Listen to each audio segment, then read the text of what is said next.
नमस्कार।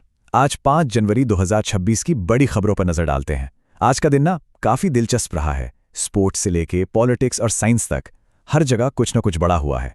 तो चलिए एक एक करके उन सुर्खियों को देखते हैं जो हमारे आने वाले कल को एक नई दिशा दे रही हैं। आज की खबरों में आगे बढ़ने से पहले एक बहुत ही अच्छी बात पर गौर करते हैं। असफलता एक चुनौती है, इसे स्वीकार करो। क्या कमी रह गई देखो और सुधार करो। और ये सोचना आज की हर खबर पर फिट बैठती है, चाहे वो मैदान में पसीना बहाते एथलीट्स हों या फिर देश के लिए मिसाइल बनाने वाले साइंटिस्ट्स। तो चलिए सबसे पहले रुख करते हैं स्पोर्ट्स की दुनिया का, जहां आज जीत और जज्बे की कई कहानियां देखने को मिली। तो पहली बड़ी खबर आ रही है समंदर किनारे से। खेलो इंडिया बीच गेम्स 2026 बस शुरू ही होने वाला है। ये एक ऐसा प्लेटफॉर्म है जहां देश भर के एथलीट्स एक बिल्कुल अलग माहौल में कम्पीट करते हैं। पर सवाल ये है कि ये हो कहां रहा है। इसका जवाब है दीव का खूबसूरत घोघला बीच। और हाँ, ये कोई मामूली बीच नहीं है। इससे ब्लू फ्लैग सर्टिफिकेशन मिला हुआ है, मतलब साफ सुथरा, शानदार सुविधाओं वाला। इन गेम्स के लिए इससे बेहतर जगह हो ही नहीं सकती थी। सोचिए, 1200 से ज्यादा एथलीट्स 8 अलग अलग खेलों में यहां हिस्सा ले रहे हैं। और स्पोर्ट्स की दुनिया में हलचल यही खत्म नहीं होती। प्रो रेसलिंग लीग की नीलामी हुई और इसमें जापानी पहलवान यूई सुसाकी सबसे महंगी खिलाड़ी बनी। इससे पता चलता है कि ये लीग अब इंटरनेशनल लेवल पर कितनी बड़ी हो गई है। वहीं दूसरी तरफ 68th नेशनल शूटिंग चैंपियनशिप में आर्मी के अजय कुमार ने पुरुषों की 10 मीटर एयर पिस्टल में गोल्ड मेडल पर निशाना साधा। हमारे शूटर्स का दबदबा वाकई देखने लायक है।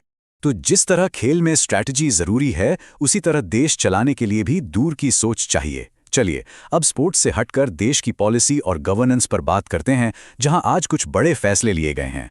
यहाँ ना हमें गवर्नेंस के दो बिल्कुल अलग अलग अंदाज देखने को मिल रहे हैं। एक तरफ है तमिलनाडु, जहां सरकारी कर्मचारियों के लिए एक नई एश्योर्ड पेंशन स्कीम लाई गई है, मतलब फोकस है फाइनेंशियल सिक्योरिटी पर। वहीं दूसरी तरफ है तेलंगाना, जो लोकल बॉडी इलेक्शन के लिए 2 बच्चों वाला नियम हटा रहा है। यहां जोर पॉलिटिकल पार्टिसिपेशन और पर्सनल फ्रीडम पर है। जाहिर है दोनों ही फैसलों का असर लोगों की जिंदगी पर बिल्कुल अलग अलग तरीकों से पड़ेगा। अब अगर नेशनल लेवल पर देखें तो सरकार का फोकस इकोनॉमी और कल्चर दोनों पर है। Ministry of information and broadcasting ने एक लाइव इवेंट्स डेवलपमेंट सेल बनाया है। इसका मकसद क्या है? भारत को कॉन्सर्ट्स और बड़े बड़े इवेंट्स का ग्लोबल हब बनाना, जिससे टूरिज्म भी बढ़े और नौकरियां भी। और साथ ही कल्चर को सहेजने के लिए डिफेंस मिनिस्टर ने भारत माता नाम की एक कॉफी टेबल बुक लॉन्च की है, जो देश की विरासत को सहेजने की एक बेहतरीन कोशिश है। तो पॉलिसी की बात हो गई, अब बात करते हैं पावर की। चलिए अब चलते हैं साइंस और इनोवेशन की दुनिया में, जहां भारत अपनी डिफेंस कैपेबिलिटी में एक बहुत बड़ी छलांग लगाने की तैयारी में है। जी हां, बात हो रही है DRDO की, defence research and development organisation. एक ऐसी जबरदस्त मिसाइल का टेस्ट करने जा रहा है जो भारत की स्ट्रेटेजिक ताकत को एक नए लेवल पर ले जाएगी। ये कोई मामूली टेस्ट नहीं है, ये सच में एक गेम चेंजर होने वाला है। और ये नंबर देखिए, ये अपने आप में पूरी कहानी बयां करता है। 8000 किलोमीटर।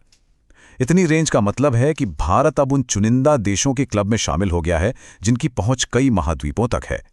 इससे हमारी न्यूक्लियर ट्रायड, यानी जमीन, हवा और पानी, तीनों जगहों से जवाबी हमला करने की ताकत और भी मजबूत हो जाती है। तो आसान भाषा में समझें तो ये जो K6 मिसाइल है, जिसे सबमरीन से लॉन्च किया जा सकता है, ये भारत की सेकंड स्ट्राइक कैपेबिलिटी की चाबी है।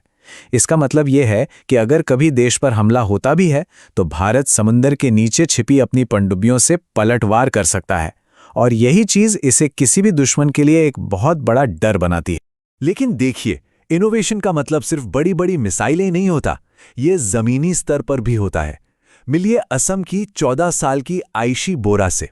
इस बच्ची ने वेस्ट मैनेजमेंट यानी कचरे के निपटारे के लिए एक ऐसा इनोवेटिव तरीका निकाला कि उन्हें प्रधानमंत्री राष्ट्रीय बाल पुरस्कार के लिए चुना गया है। ये इस बात का सबूत है कि बड़े आइडियाज उम्र के मोहताज नहीं होते। अब पर्यावरण और एग्रीकल्चर से जुड़ी कुछ और जरूरी अपडेट्स पर भी एक नजर डाल लेते हैं। अरुणाचल प्रदेश में लोहित नदी पर बन रहा कलाई 2 हाइड्रो इलेक्ट्रिक प्रोजेक्ट पर्यावरण से जुड़ी चिंताओं की वजह से सवालों के घेरे में है। वहीं कर्नाटक से एक अच्छी खबर है, वहां पहली बार एक सैंडलवुड लेपर्ड दिखा गया है। बायोडायवर्सिटी के लिए ये एक बहुत बड़ी खोज है।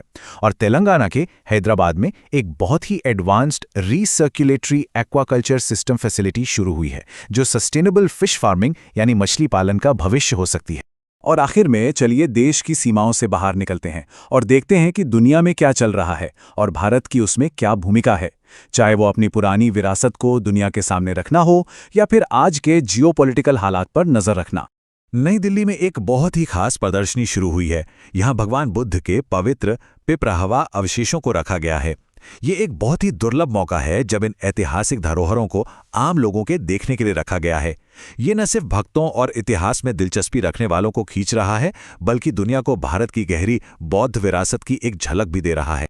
और अब एक बहुत बड़ी अंतर्राष्ट्रीय खबर। ग्लोबल स्टेज पर एक नाटकीय घटना घटी है। अमेरिकी सेना ने वेनेजुएला के राष्ट्रपति निकोलस मादुरो को पकड़ लिया है। ये एक ऐसी चौंकाने वाली खबर है जिसका असर लैटिन अमेरिका समेत पूरी दुनिया की राजनीति पर पड़ सकता है। ये इंटरनेशनल रिलेशंस में एक बहुत ही उथल-पुथल वाला मोड़ है। तो आज की सुर्खियों में हमने तरक्की के कई अलग अलग रंग देखे। बीच पर एथलीटों का जोश, सरकार के नए फैसले, एक मिसाइल से मिली तकनीकी ताकत और एक छोटी सी बच्ची के आइडिया में इनोवेशन की चिंगारी। जब हम इन सब घटनाओं को एक साथ देखते हैं तो एक सवाल मन में आता है कि असल में तरक्की का सबसे बड़ा मौका कहाँ छिपा है। ये सोचने वाली बात है। आज के लिए बस इतना ही। जुड़ने के लिए शुक्रिया।